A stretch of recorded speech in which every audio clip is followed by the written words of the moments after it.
Nagsagawa ngayong araw ng oral arguments ang Korte Suprema hinggil sa paglilibing kay dating Pangulong Ferdinand Marcos sa libingan ng mga bayani.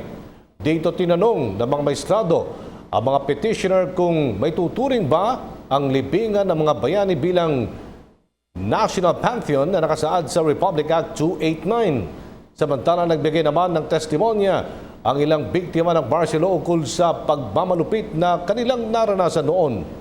Ang ulat mula kay Ria Fernandez live. Ria! Sino nga ba ang maaaring mailibing sa libingan ng mga bayani? Aljo, ito ang malaking tanong ng mga maestrado sa mga petitioner kanina sa oral arguments ng Korte Suprema ukol sa paglilibing kay dating Pangulong Ferdinand Marcos sa libingan ng mga bayani.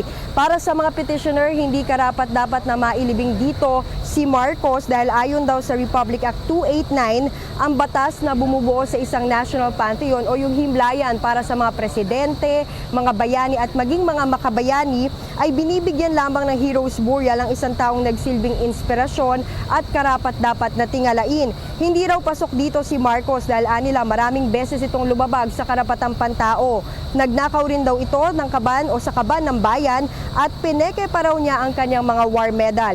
Dagdag pa nila napatalsik sa pwesto ang dating presidente sa pamamagitan ng People Power taong 1986. Pero ayon kay Justice Presbitero Velasco Jr., hindi maituturing na National Pantheon ang libingan ng mga bayani. Ito'y dahil hindi ito nakasaad sa RA 289 at wala rin daw board hanggang ngayon na tutukoy sa National Pantheon.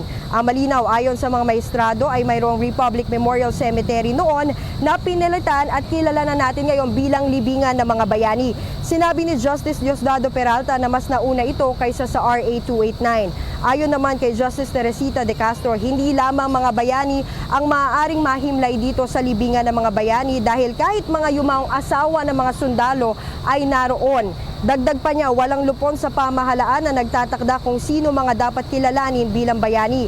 Samantala, sinabi naman ni Associate Justice Antonio Carpio na malinaw sa guidelines ng AFP na hindi maaaring mailibing ang mga tinanggal na sa serbisyo. Ang halimbawa umano nito ay yung pagkakapatalsik nga kay Marcos sa pwesto. Sa kabila nito, batid ng mga petitioner na nasa presidente ang kapangyarihan na baguhin ang kautusan, may kapangyarihan din ang ating Pangulo na ituro kung sino o sabihin kung sino ang mga maaaring mailibing dito sa libingan ng mga bayani. Bago magtapos ang oral arguments kanina ay sumalang yung mga biktima ng martial law at kanilang ibinahagi yung mga mapapaitilang karanasan sa ilalim ng rehimeng Marcos. At isa na nga rito si dating Commission on Human Rights Chairperson Eta Rosales.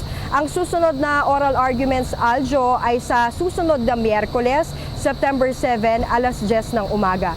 Mula rito sa Korte Suprema, ako si Ria Fernandez para sa PTV News. Maraming salamat, Ria Fernandez. Ako po si Cathy San Gabriel. Subscribe na sa PTV YouTube channel. I-click lang po ang subscribe button.